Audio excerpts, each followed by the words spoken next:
Hoje vamos para a história, vamos dar continuidade à unidade 2, nós não terminamos, né? Paramos lá na página 48, quando estávamos falando sobre as vilas, né, das famílias ricas, né? Nós paramos nessa atividade. Vou ler então o que está escrito aqui e a gente faz essa atividade. Eu lembro que alguns fizeram, não lembro, não foram todos, mas alguns fizeram. Ó, nas vilas, as famílias ricas moravam em sobrados. Sobrados são aquelas casas de 2 andares. Já a população mais pobre em casa térrea, que não tem andar. Os trabalhadores escravizados, por sua vez, moravam nas senzalas, ao lado da moradia dos seus senhores. Com a chegada de um grande número de pessoas às Minas Gerais, houve um desenvolvimento intenso do comércio nas vilas.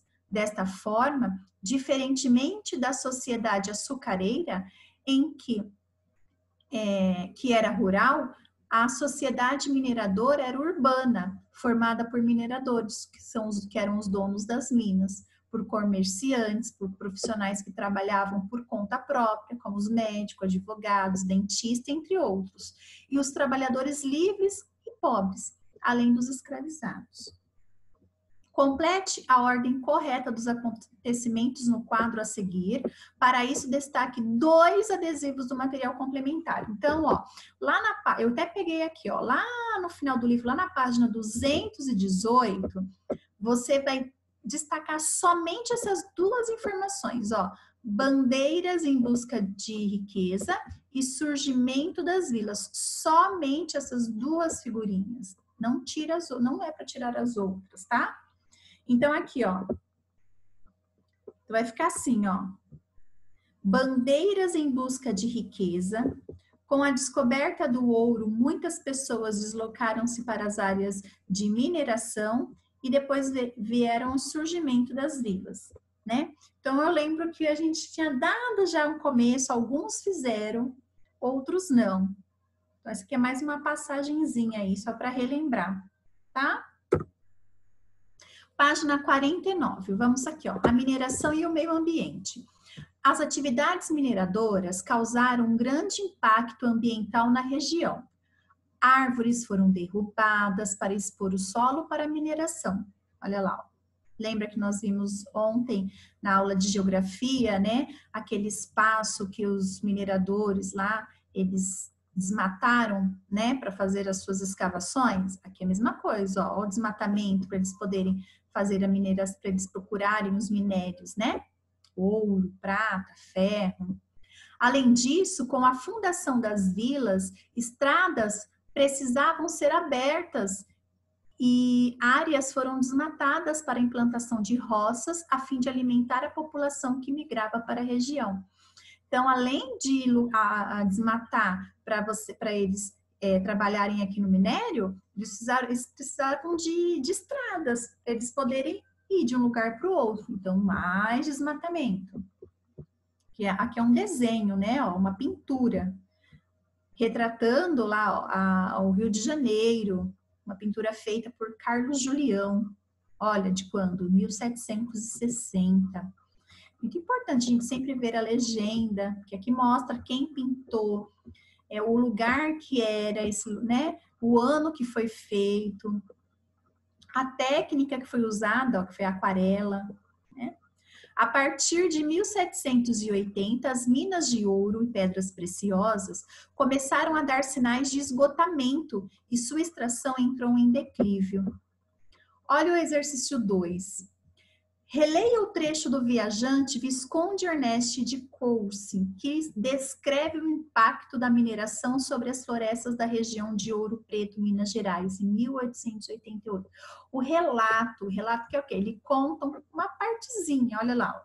Hoje, não há mais vestígio dessas matas imensas, porque eles desmataram. Tudo foi queimado, cortado, devastados pelos primeiros mineradores. E as montanhas que separavam Mariana e Ouro Preto, Mariana não é uma pessoa, é uma cidade, tá? Mariana e Ouro Preto são agora áridas e desoladas. Então, essa aqui foi uma informação que ele falou. Apenas uma, né? Quem falou? O Visconde, Ernesto. Olha lá, então. Com base nesse relato do viajante, o viajante constatou que a extração de ouro e pedras preciosas preservou a mata nativa? Será que para eles desmatarem aqui, ó, para eles poderem retirar pedras preciosas, o ouro, eles preservaram, eles cuidaram da mata? Eles desvastaram o meio ambiente? O que é desvastar, professora? Derrubar, desfazer, né? Desmatar. Ou eles renovaram os recursos naturais da região. Por exemplo, eles desmataram, mas plantaram. Então, renovou. Foi feito isso? Eles preservaram, eles desvastaram ou eles renovaram? Então, se você falou que eles desvastaram, que eles desmataram, destruíram, tá certo essa daqui. Então, você vai pintar ou vai passar um marca-texto nessa informação aqui, certo? Página 50 e 51. As fazendas de café. O café também foi um dos principais produtos agrícolas do Brasil. Inicialmente foi cultivado para atender os consumos dos brasileiros. Contudo, em pouco tempo, ricos fazendeiros iniciaram a produção de café com intenção de exportar, principalmente para a Europa e os Estados Unidos, a partir de 1830. Eu acho que a gente já tinha lido alguma coisa sobre isso. Não lembro, tá? Mas vamos lá, ó. Ou eu já tinha mostrado, eu acho que eu já tinha mostrado sem ler só a informação. Então, se vocês olharem, cadê meu mouse aqui? Se vocês olharem, esse casarão aqui, ó, era onde os proprietários, os fazendeiros moravam com a sua família, os fazendeiros, né? Eles plantavam ó, o café, cafezal, olha aqui, ó. Aqui é a plantação de café. Estão vendo? Lavoura do café, o cafezal. Aqui era a casa dos senhores. Aqui era a senzala. O que é a senzala? Onde os escravos moravam. Onde os escravos dormiam. E aqui, ó, eram vários escravos dormindo juntos nesse salão gigante, tá? Aqui, ó, se você olhar, é onde eles colocavam, eles colhiam café aqui, na lavoura, no cafezal, aí eles traziam esse café aqui, ó, para secar a sementinha do café. Então, secava-se a sementinha do café aqui. E aqui, ó, era a casa das máquinas. O que faz a casa das máquinas? Aqui, esse café, depois de seco, ele é enviado para cá.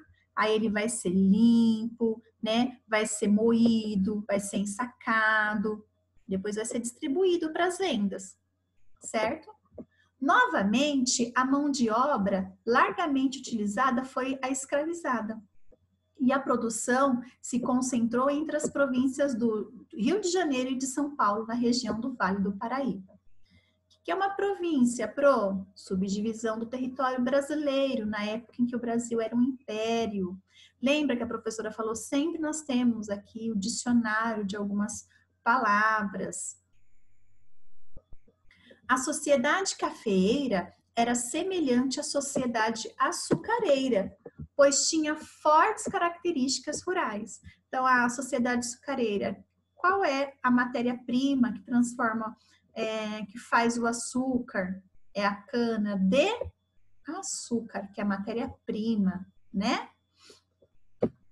Pois tinha fortes características rurais. As cidades próximas às fazendas eram pequenas e a maior movimentação de pessoas se dava nos fins de semana, durante as celebrações populares e religiosas. O café também foi um grande investimento dos antigos senhores de engenho e ex-mineradores, e as lavouras se estenderam para a região oeste de São Paulo, que se tornou a província mais próspera e a maior produtora de café nesse período. Então, essas lavouras são as plantações, elas cresceram muito, né? A plantação de café cresceu muito, café e cana-de-açúcar. Para facilitar o transporte do café, houve também um grande investimento no transporte ferroviário. Transporte ferroviário, pro? Que isso? É o trem, né? Então, foram construídas muitas ferrovias, muitas estradas de ferro, né? Por onde o trem vai passar, para poder levar esse café, essa cana-de-açúcar com mais facilidade para as cidades.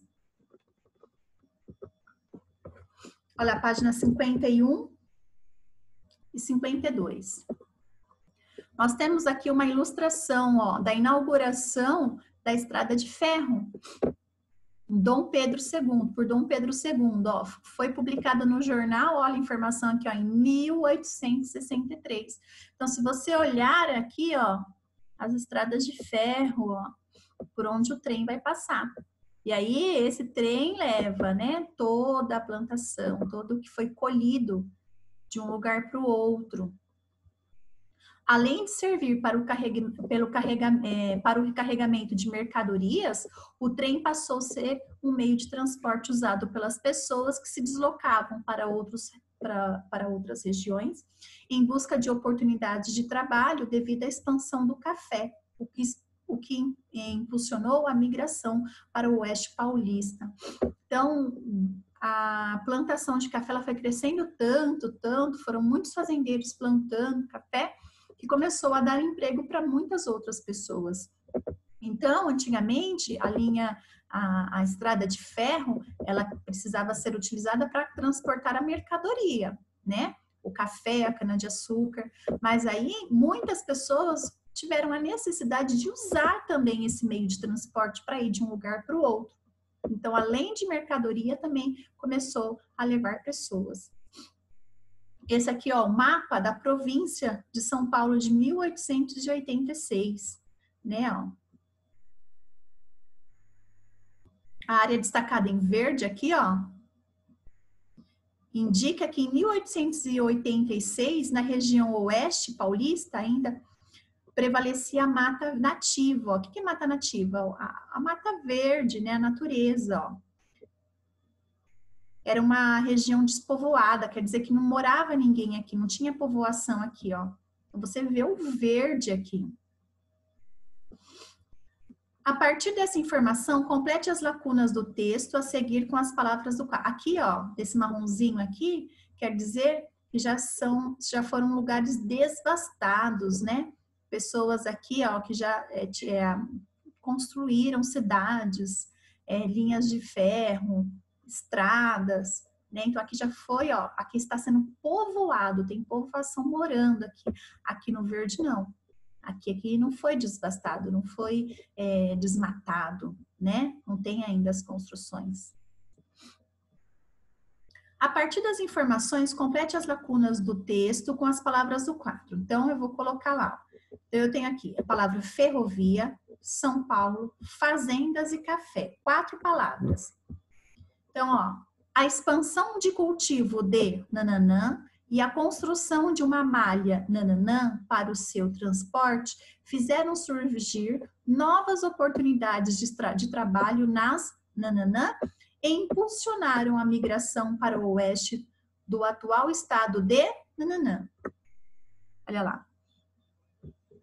A expansão do cultivo de café e a construção de uma malha ferroviária para o seu transporte fizeram surgir novas oportunidades de trabalho nas fazendas e impulsionaram a migração para o oeste do atual estado de São Paulo. A chegada dos imigrantes. Em 1850, com a expansão das lavouras, então começaram a plantar em vários lugares, né, o café, e a proibição do tráfico de trabalhadores escravizados.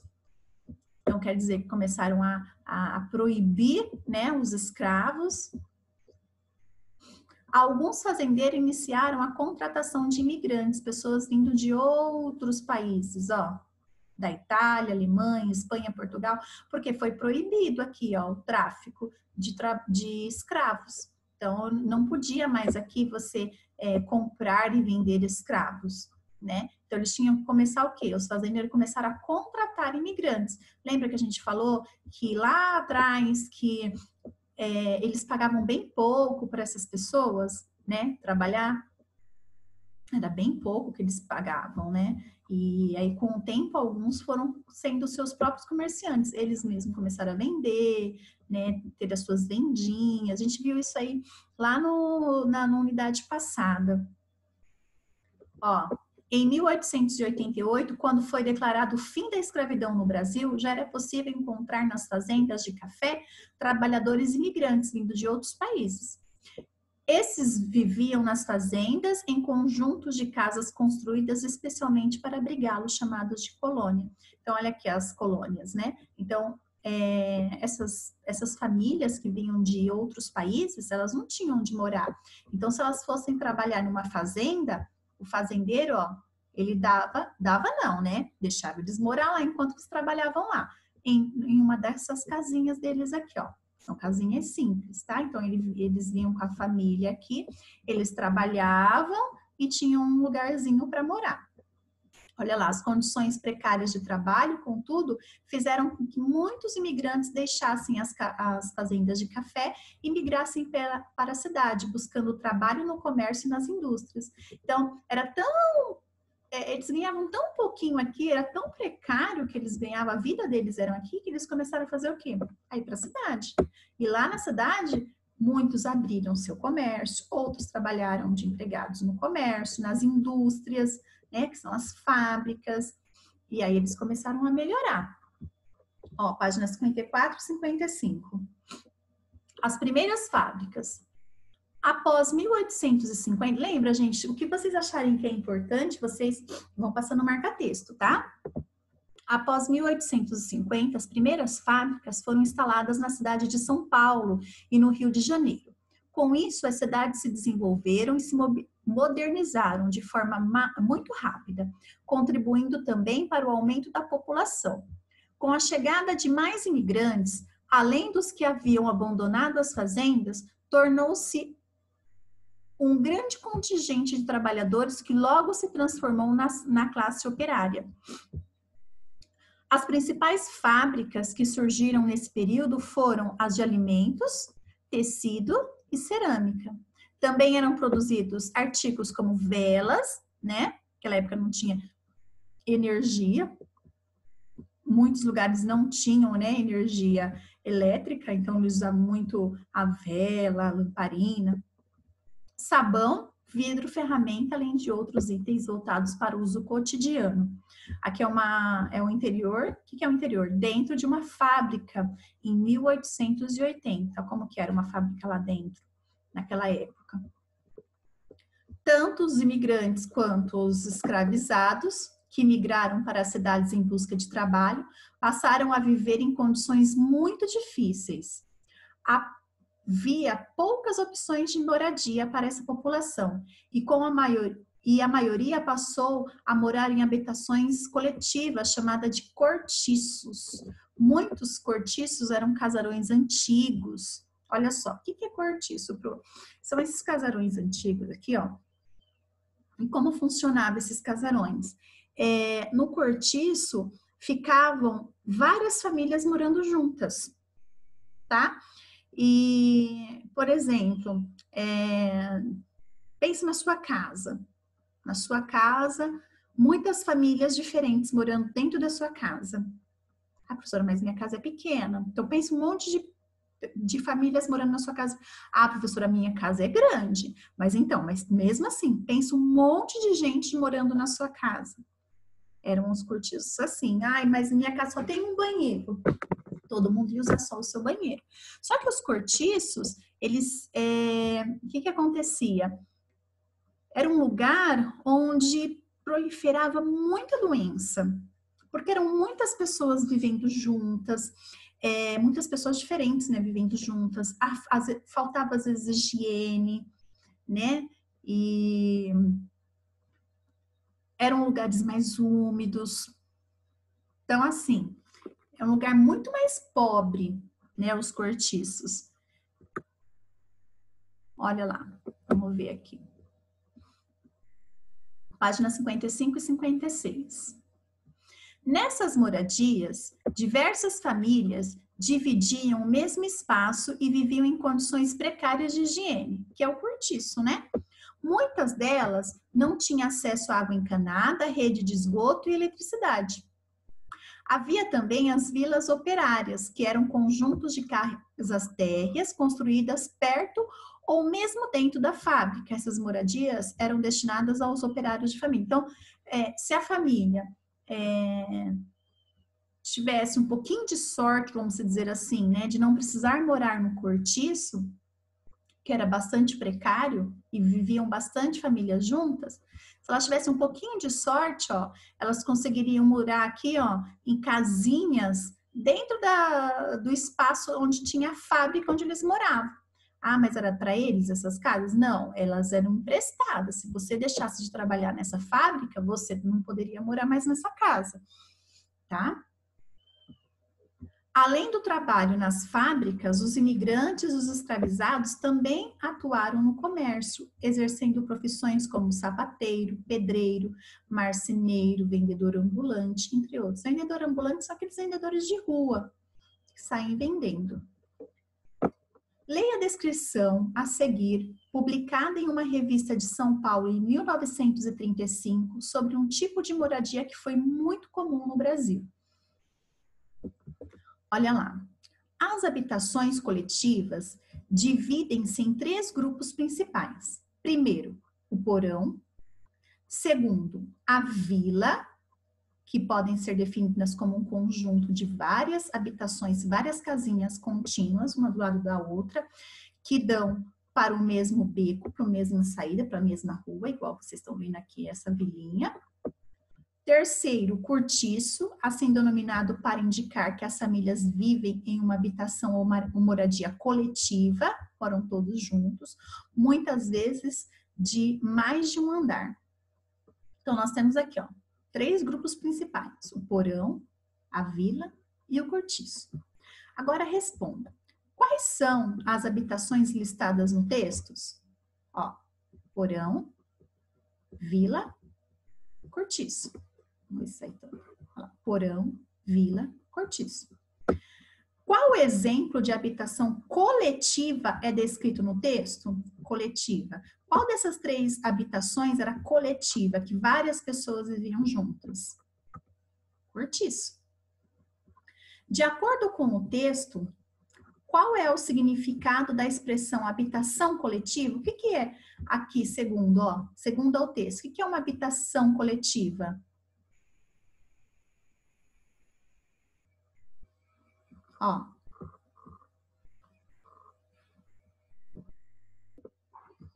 para indicar que as famílias vivem em uma habitação ou moradia, muitas vezes, aqui ó,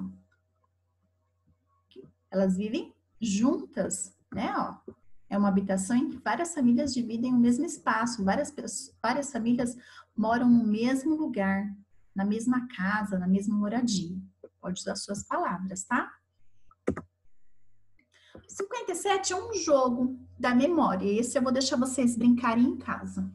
Então, ó, a gente vai finalizar com ele. É o jogo da memória. Então, vocês vão lá na página 199, eu deixei o modelinho aqui. Vocês vão destacar o jogo da memória e vocês vão brincar com a família de vocês. Quem tiver tempo, com a mamãe, com o papai, com o irmãozinho, tá bom? E o jogo da memória é aquele que vocês já conhecem. Vocês viram a carta para baixo, não pode olhar, embaralha as cartas, né? E você tem que achar o parzinho. Então, o jogo você joga, se você acertou o parzinho, você tem direito a jogar novamente, né? Se você errou, é a vez do outro.